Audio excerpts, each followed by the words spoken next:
ऐसे विलयन जो कि प्रत्येक सांद्रता पर राउल्ट के नियम का पालन करते हैं आदर्श विलयन कहलाते हैं, और ऐसे विलयन जो प्रत्येक सांद्रता पर राउल्ट के नियम का पालन नहीं करते हैं वो अनादर्श विलयन कहलाते हैं। ठीक है, तो अब हम पढ़ लेते हैं कि आदर्श विलयन क्या होते हैं, अनादर्श विलयन क्या होते हैं और इनमें और क्या क्या गुण पाए जाते हैं। तो देखिए बच्चों, सबसे पहले हम बात करेंगे आदर्श विलयन के बारे में। किसके बारे में? आदर्श विलयन के बारे में। देखिए ध्यान दीजिएगा, ऐसे विलयन जो सभी सांद्रताओं पर राउल्ट के नियम का पालन करते हैं आदर्श विलयन कहलाते हैं। अभी जस्ट मैंने ये परिभाषा बताई थी कि अपनी प्रत्येक सांद्रता पर राउल्ट के नियम का क्या करते हैं? पालन करते हैं।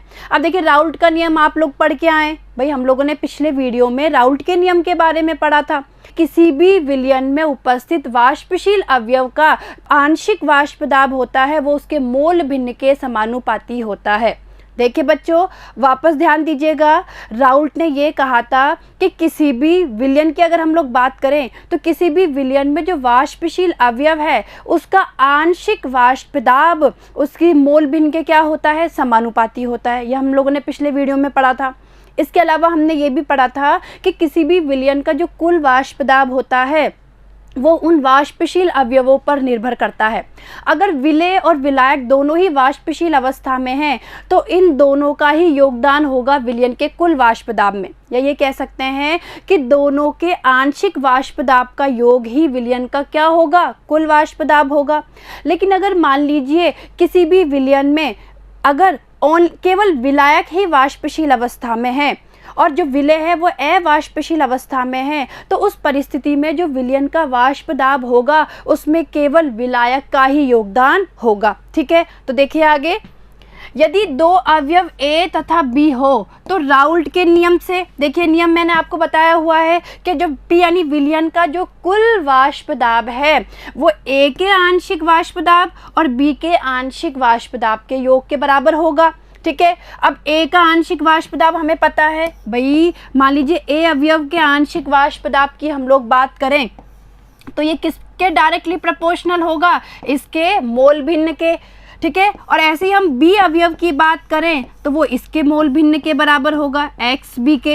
यानी A अवयव का जो आंशिक वाष्प दाब है वो इसकी मोल भिन्न यानी XA के बराबर होगा, और जो PB जो B अवयव की हम लोग बात कर रहे हैं इसका जो आंशिक वाष्प दाब है ये XB यानी इस B की मोल भिन्न के समानुपाती होगा। क्लियर है? अब जैसे ही ये समानुपाती का साइन हटेगा यहाँ आ जाएगा PA बराबर PA नोट XA। क्लियर है? अरे भैया, पिछले वीडियो में आप लोगों ने पढ़ा है, राउल्ट का ही नियम है ये।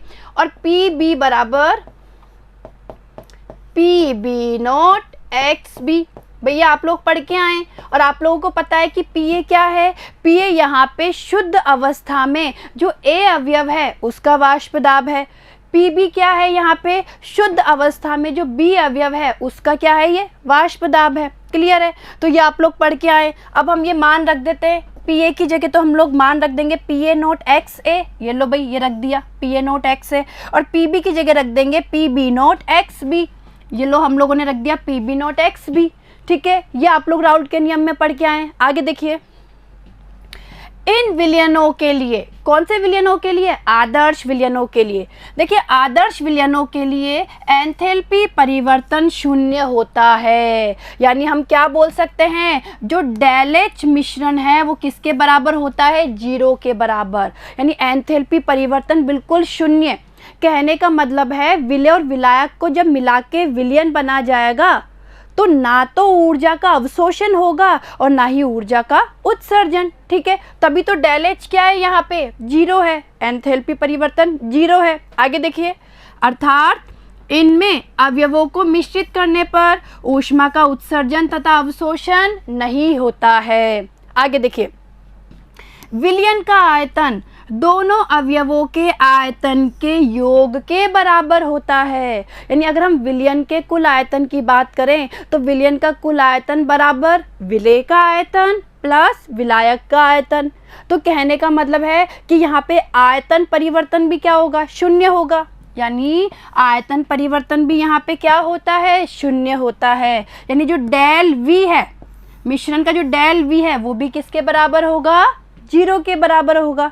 ठीक है, ये चीज़ आपको समझ में आई होगी। आगे देखिए, इनमें AA व BB के बीच अंतरा आणविक अन्योन्य क्रियाएं AB के समान होती है। कहने का मतलब है कि शुद्ध विलय की बात करें या शुद्ध विलायक की बात करें, इनके बीच में होने वाली जो अंतरा आणविक अन्योन्य क्रिया है वो विलय और विलायक को मिलाने पर जो विलयन बन रहा है उसकी अंतरा आणविक अन्योन्य क्रिया के समान होती है। कहने का मतलब है A अवयव के बीच की अंतरा आणविक अन्योन्य क्रियाएं और B अवयव के बीच की जो अंतरा आणविक अन्योन्य क्रियाएं हैं वो A और B के बीच होने वाली अन्योन्य क्रियाओं के क्या होती है, समान होती है। ठीक है, तो ये हम आदर्श विलयन के बारे में पढ़ रहे हैं। आगे देखिए, उदाहरण की बात कर लेते हैं। आदर्श विलयन के उदाहरण की हम लोग बात करें तो देखिए, सबसे अच्छा उदाहरण है एन हेक्सेन और एन हेप्टेन। क्लियर है। दूसरा उदाहरण देखिए, ब्रोमोएथेन और क्लोरोएथेन। तो देखिए, ये तो हमने किसकी बात की, आदर्श विलयन के बारे में बात की। आप लोगों को आदर्श विलयन समझ में आ गया होगा कि प्रत्येक सांद्रता पर राउल्ट के नियम का पालन करते हैं। दूसरा, एंथैल्पी परिवर्तन बिल्कुल शून्य होता है, आयतन परिवर्तन इनमें शून्य होता है, और AA और BB यानी शुद्ध अवयवों के बीच में जो अंतरा आणविक क्रियाएं होती है, जो आकर्षण बल होता है वो AB के आकर्षण बल के ही क्या होता है, समान होता है। और हमने इनके उदाहरणों की बात कर ली। पहला उदाहरण लिया हमने एन हेक्सेन और एन हेप्टेन का, यानी इन दोनों को जब मिक्स किया जाता है उससे बनने वाला विलयन। दूसरा हम लोगों ने लिया ब्रोमोएथेन और क्लोरोएथेन। तो ये आदर्श विलयन हमारे हो चुके हैं। अब हम हमारे दूसरा जो पॉइंट है उसकी तरफ आते हैं, अनादर्श विलयन की तरफ। देखिए बच्चों, अनादर्श विलयन क्या होते हैं? अरे भाई, ऐसे विलयन जो प्रत्येक सांद्रता पर राउल्ट के नियम का पालन नहीं करते हैं। ठीक है, अब देखिए, ऐसे विलयन जो सभी सांद्रताओं पर राउल्ट के नियम का पालन नहीं करते हैं अनादर्श विलयन कहलाते हैं। यदि दो अवयव A और B हो तो देखिए, इसमें जो P है, जो विलयन का कुल वाष्प दाब है, वो PA प्लस PB के बराबर नहीं होता है। इसका मतलब है बराबर नहीं होता, नॉट इक्वल टू, बराबर नहीं होता है। तो जब हम P और PB का मान रखेंगे तो वो भी P के बराबर नहीं होगा। यानी हम ये लिख सकते हैं P is not equal to PA not XA plus PB not XB। यानी सीधा सीधा कहने का मतलब है राउल्ट के नियम का पालन नहीं करते हैं। क्लियर है। आगे देखिए, दोनों अवयवों को मिलाने पर एंथैल्पी परिवर्तन शून्य नहीं होता है। यानी डेल H मिश्रण है वो 0 के बराबर नहीं होता है। यानी इसमें एंथैल्पी परिवर्तन शून्य नहीं होता है, यानी कुछ ना कुछ एंथैल्पी में परिवर्तन होता है यहाँ पे। ठीक है, आगे देखिए, दोनों अवयवों को मिलाने पर विलयन का आयतन दोनों अवयवों के आयतन के बराबर नहीं होता है। यानी जो डेल V मिश्रण है नॉट इक्वल टू 0। ठीक है, यानी इसमें आयतन परिवर्तन शून्य के बराबर नहीं होता है। आगे देखिए, इनमें AA व BB के बीच की अन्योन्य क्रियाएं AB के समान नहीं होती है। कहने का मतलब है शुद्ध A, जो शुद्ध A अवयव है और शुद्ध B अवयव है, इनके बीच में होने वाली जो अन्योन्य क्रियाएं हैं वो AB के समान नहीं होती है। तो ये तो हमने अनादर्श विलयन के बारे में बात की कि भाई अनादर्श विलयन क्या होते हैं, जो राउल्ट के नियम का पालन नहीं करते। इनमें एंथैल्पी परिवर्तन शून्य के बराबर नहीं होता, इनमें आयतन परिवर्तन भी शून्य के बराबर नहीं होता, और इनमें क्या होता है, AA और BB के बीच में होने वाली जो अन्योन्य क्रियाएं हैं, जो आकर्षण बल है, वो AB के समान नहीं होता है। ठीक है, अब देखिए, जो अनादर्श विलयन है इनको भी दो भागों में बांटा गया है। एक तो ऐसे अनादर्श विलयन जो कि राउल्ट के नियम से धनात्मक विचलन प्रदर्शित करते हैं, और एक ऐसे अनादर्श विलयन जो कि राउल्ट के नियम से ऋणात्मक विचलन प्रदर्शित करते हैं। तो देखिए बच्चों, अनादर्श विलयन दो प्रकार के होते हैं।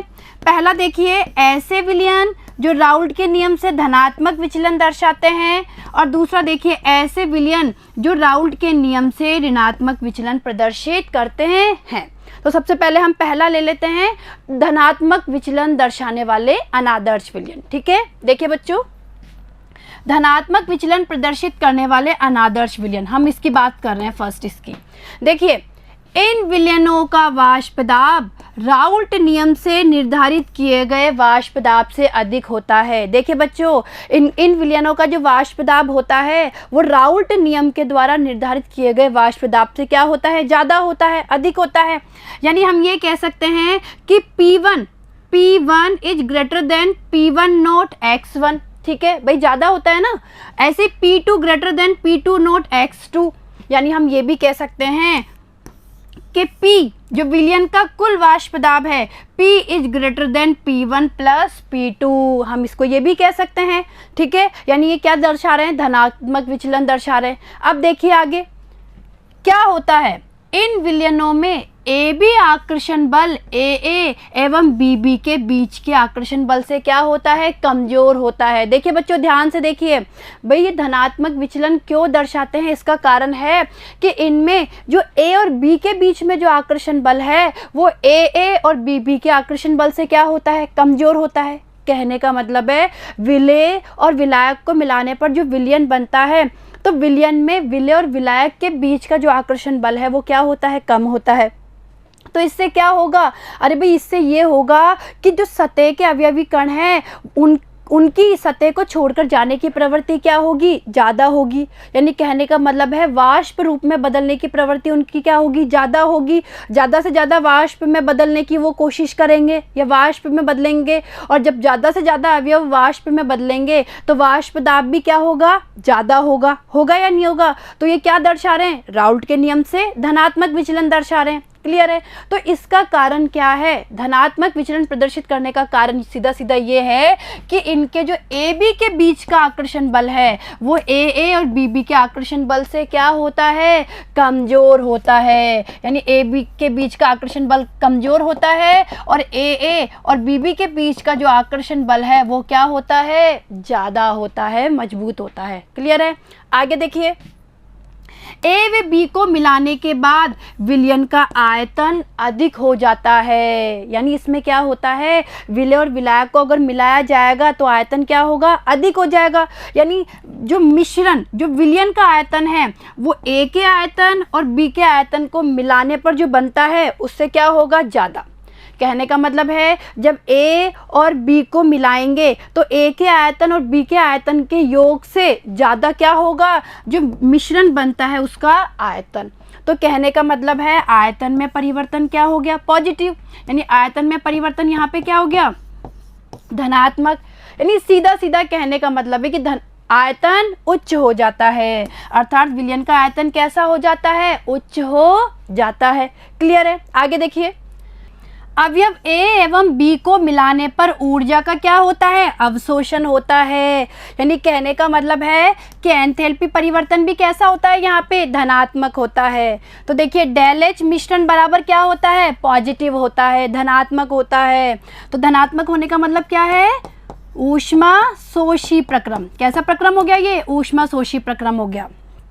अब देखिए बच्चों, अगर इसके उदाहरण की बात करें तो उदाहरण देखिए, एथेनॉल और एसीटोन है, दूसरा है कार्बन डाइसल्फाइड और एसीटोन। ये इसके उदाहरण है भाई, इन दोनों से बना हुआ विलयन और इन दोनों से बने हुए विलयन। ठीक है।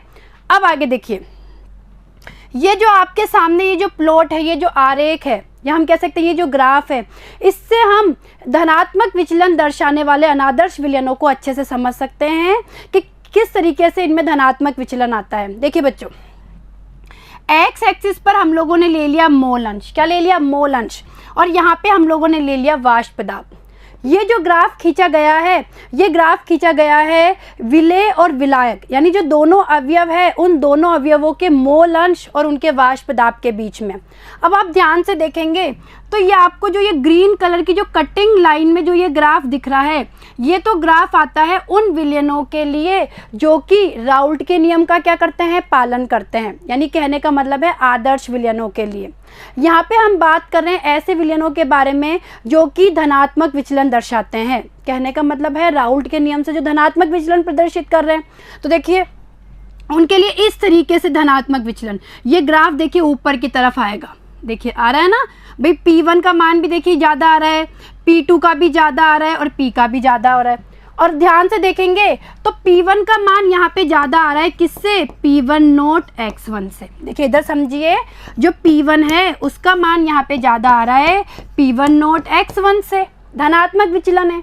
इसी तरीके से जो P2 है उसका मान भी ज़्यादा आ रहा है P2 नोट X2 से। अरे भाई P1 बराबर P1 नोट X1 तो कब होता है, जब हम बात करते हैं आदर्श विलयन के बारे में, जो कि राउल्ट के नियम का पालन करते हैं। हम यहाँ पे बात कर रहे हैं धनात्मक विचलन दर्शाने वाले अनादर्श विलयन। तो देखिए P1 का मान भी ज़्यादा, P2 का मान भी इससे ज़्यादा आ रहा है, और जो कुल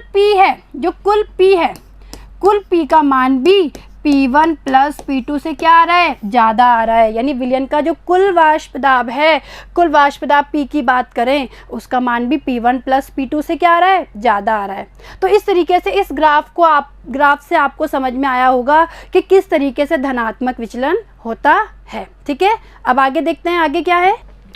अब ऋणात्मक विचलन प्रदर्शित करने वाले अनादर्श विलयन। देखिए बच्चों, इन विलयनों का वाष्प दाब राउल्ट नियम से निर्धारित किए गए वाष्प दाब से क्या होगा, कम होगा।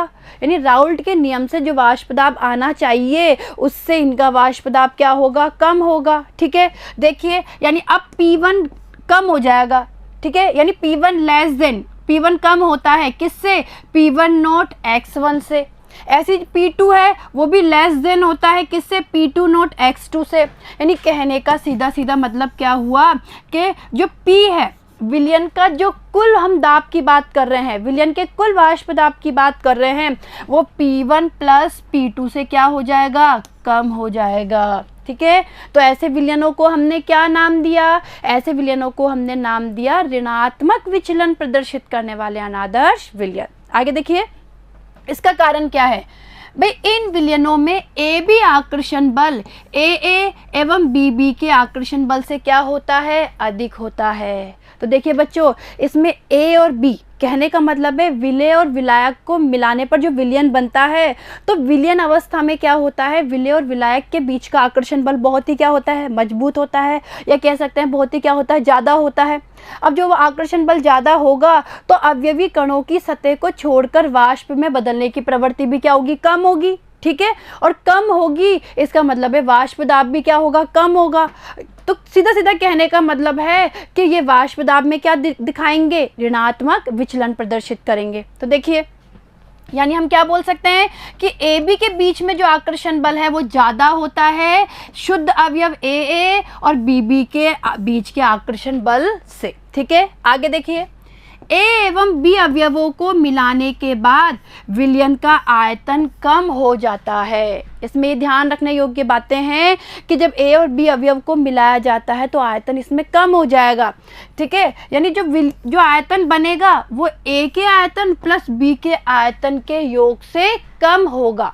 कहने का मतलब है विलयन का जो कुल आयतन है वो A के आयतन प्लस B के आयतन से कम होगा। आगे देखिए, यानी सीधा सीधा हम क्या बोल सकते हैं कि आयतन परिवर्तन ऋणात्मक होगा, नेगेटिव होगा। यानी कहने का मतलब है विलयन बनाते समय, यानी दोनों अवयवों को मिलाने पर जो विलयन बना उसमें आयतन क्या हो जाएगा, निम्न हो जाएगा, या आयतन निम्न हो जाता है। ठीक है, आगे देखिए, अवयव A व B को मिलाने पर ऊर्जा का उत्सर्जन भी होता है। देखिए बच्चों, इसमें ऊर्जा का उत्सर्जन भी होता है, अर्थात एंथैल्पी परिवर्तन ऋणात्मक होता है। ये देखिए एंथैल्पी परिवर्तन कैसा है, इसमें नेगेटिव है। तो देखिए आपने समझा, एंथैल्पी परिवर्तन नेगेटिव का मतलब है ऊर्जा का उत्सर्जन हो रहा है। ऊर्जा के उत्सर्जन का मतलब है ये कैसा प्रक्रम है, ऊष्माक्षेपी प्रक्रम, यानी इसमें ऊष्माक्षेपी प्रोसेस होता है। जबकि हमने जब वहाँ पे बात की धनात्मक विचलन दर्शाने वाले अनादर्श विलयनों की बात की, तो वहाँ पे हमने देखा कि डेल एच क्या था, धनात्मक था, पॉजिटिव था। यानी कहने का मतलब है वहाँ पे ऊष्माशोषी प्रक्रम हो रहा था। तो और ये क्या है, ऊष्माक्षेपी प्रक्रम है। अब उदाहरण देखिए, क्लोरोफॉर्म एसीटोन पहला उदाहरण, दूसरा उदाहरण H2O और HCl। ठीक है, अब देखिए इसको एक डायग्राम से समझ लेते हैं। इस ग्राफ को ध्यान से देखिए, आप लोग इस ग्राफ को ध्यान से देखेंगे तो देखिए वही यहाँ पे हमने मोल अंश ले लिया और यहाँ पे हमने क्या ले लिया, वाष्प दाब ले लिया। ठीक है, ये जो आपको कटिंग वाली लाइन से जो प्रदर्शित किया गया है, ये जो कटिंग वाली लाइन से जो प्रदर्शित किया गया है, ये आदर्श विलयनों के लिए ग्राफ है। यानी जो आदर्श विलयन राउल्ट के नियम का पालन करते हैं उनके लिए तो इस तरीके से ये ग्राफ आता है। ठीक है, और जो ये ब्लू लाइन में जो ये प्लॉट आपको जो ये आरेख दिख रहा है, ये ऋणात्मक विचलन प्रदर्शित करने वाले विलयनों के लिए है। अब देखिए यहाँ पे देखिए P1 का मान अगर आदर्श विलयन के लिए P1 का मान इस तरीके से सीधी लाइन में आता, लेकिन यहाँ पे मान आ रहा है बिल्कुल यूं कम, ऋणात्मक फॉर्म में मान आ रहा है, कमी आ रही है, यानी वाष्प दाब में कमी आ रही है। यानी कहने का मतलब है यहाँ पे P1 का मान क्या है, P1 नोट और X1 से कम आ रहा है। ठीक है, ऐसे यहाँ पे बात करें, यहाँ पे भी देखिए आप लोग P2 का जो मान है वो कम आ रहा है, किससे, P2 नोट और X2 से क्या आ रहा है, कम आ रहा है, यानी ऋणात्मक विचलन है। और यहाँ पे हम लोग बात करें तो यहाँ पे जो कुल P है, कुल P का मान भी P1 प्लस P2 से क्या आ रहा है, देखिए बच्चों कम आ रहा है। देखिए डाउन में आ रहा है ना, ये देखिए ये वाला ग्राफ है, ये देखिए डाउन में आ रहा है। तो आप लोग क्या देख रहे हैं कि यहाँ पे जो राउल्ट के नियम से जो ग्राफ आ रहा है उससे ऋणात्मक विचलन प्रदर्शित कर रहे हैं, यानी राउल्ट के नियम से क्या प्रदर्शित कर रहे हैं, ऋणात्मक विचलन। ठीक है, तो ये ग्राफ किन के लिए आएगा, ऐसे विलयनों के लिए जो कि राउल्ट के नियम से ऋणात्मक विचलन प्रदर्शित करते हैं। ठीक है, तो देखिए बच्चों, आप लोगों को आदर्श विलयन, अनादर्श विलयन और दो तरीके के अनादर्श विलयन समझ में आए होंगे।